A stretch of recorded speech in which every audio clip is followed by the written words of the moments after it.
өөр ертөнцид өрнөх сүүлчийн босс болох булан эзлэгч Люфас Малфойгийн эсрэг тэмцэх эр зэрэгт 6 бадрын түүх зөвхөртөл өөрийн зорилгыг умарталгүй ганцаар тэмцэн Люфасын түүхийг та нарт ярьж өгье. 6 баатрыг илүүрхэж хүчтэй тулаан өрнөх тунд баатруудын нэг сүүлчийн хүчээ ашиглан Люфасыг хүчтэй хорих шидээр энэ ертөнцөөс устгах алга болгожээ. Дүр солигдоход энэ ертөнцийн жинхэнэ биш X-Gate гэх тоглоомын ертөнц байх бөгөөд энд харагдаж байгаа залуу бол энэ тоглоомыг тоглодог жирийн нэг гэртээ бүтээгч залуу билээ. Төд удалгүй бүтээгчтэйг нь гихчээс зурус ирэхэд шалгаад үзтэл эцсийн босс булан эзлэгч Люфас Малфойгийн дүрээр ахин шинээр тоглож үзэх үү гэсэн санал ирээд шууд зөвшөөрөх дээр нь дарчдаг. Гэтэл яасан гэж нүдэн анилдаад нэгэд хартал нэг үл мэдэх газар сэрэх ба эргэн тойронд Баатрийг амжилттай дуудсан уу гэх хүмүүсийн яриа сонсогдно. Өөрийгөө Люфасын биед орсон гэдгээ мэдээд асуухан байна л та гэсэн чинь гинэт аавраа үүсгээд ааврааг нь нөгөө хэдэн дийлэхгүй балайг нь авнаа гэж.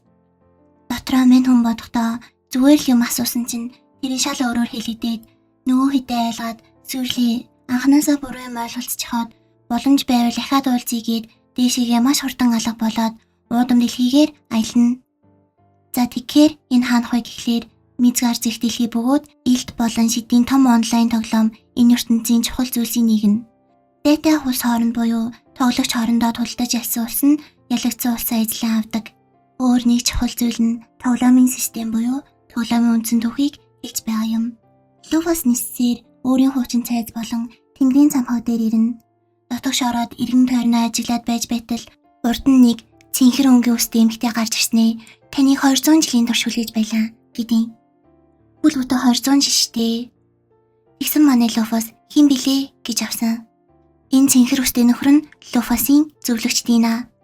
Удаан ярилцсны эцэст 7 баатрууд болон Люфасыг дийлсэн нөхдүүд тус бүрдээ нэг улс байгуулсан байх ба 4 нь хэдийн хөгшөрч нас барсан ч 3 нь урт насалтай өвгтөл одоо ч өөрсдийн улстай байгаа гэдгийг мэдэж авна. Бас дээрэс нь чөтгөрийн хаан өдөө хүртэл байгаа гэдгийг, Люфасын 12 тэнгэрлэгод бүгд амьд сэрүүн байгаа гэдгийг мэдэж авна. Эндээс 12 тэнгэрлэгодыг цуглуулах талимдаа энэ ертөнцтэй танилцахаар алс холын аянд гарахаар шийджээ. Дүр солигдоход нэгэн тосгонд очоод адал явдал хайгчдын бүлгэмд ирлээ.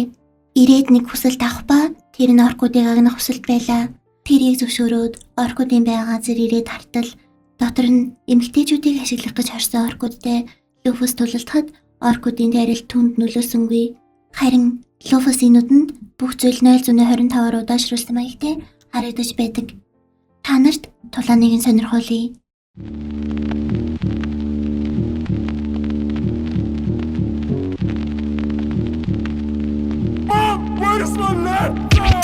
Чатим болоод шивэг голаар өмнө бүлээрэ үгсэн ч гэсэн аюултай шүү чадгаараа сайн хүлээрэ.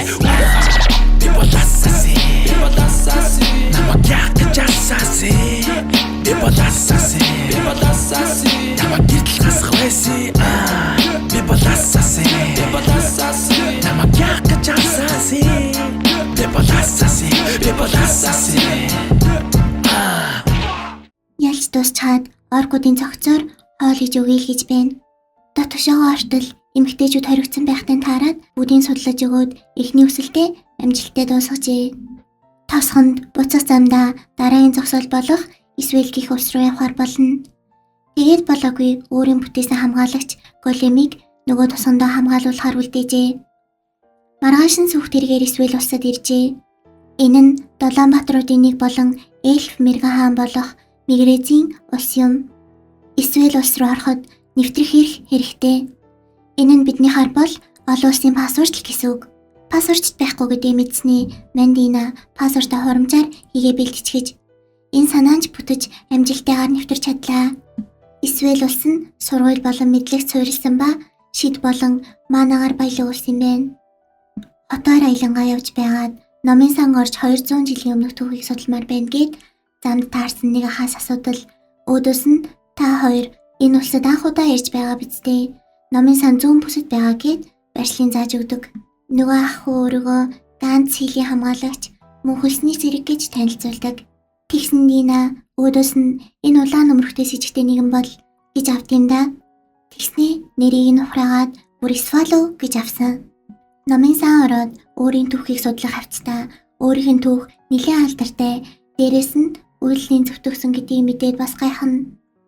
Гинэт газар хүчтэй хөдлөөд аюулын төгшөөр дуурч эхэлнэ. Бүх хамгаалагчид хил дээр цугларч дайлтаас хамгаалахад бэлтгэхээр яаралтай хөдөлцгөөн. Газар хөдлөлт юунаас болж байгаа гэдгийг мэдээд хил рүү динатай цуунийсэн явлаа. Гинэт өдөөс нь аврах том солонгой ондайн зарлаад дайралт хийжээ. Шалтгаан нь Люфусыг ялгахад хүргэсэн Долоомбаатруудыг алхаар хөдөлсөн байдаг. Цэргүүд ялагдаад эхлэх явцад Долоомбаатрын нэг болох Эльмигрэз өөрийн хийсэн шидийн Аратайн болон Ливия гэх савдгийг гаргаж ирж томоохон цохилт өглөө. Ингэснээр Ариес эсрэг Ливигийн дайн эхэлж байгаа юм. Бичлэгтээ буцаж орохоос өмнө лайк болон subscribe дараагүй нь дараарай. Тарсан бол буцаад бичлэгтээ орцгоё. Ариес Ливия руу хүчтэй галын цохилт өгч энэ тэнцүү тулалдана. Ливия удаан дискүүг мэдсэн Люфус Ариес руу өсрөө очлоо. Энэ үеэр Ариес эцсийн цохилтоо өгөхөөр бэлдэж байтал Люфус өшөглөөд маш ол цөлөөд араас нь очоод тулдаж эхэлнэ. Хитэр ядар хаяа пистас ой.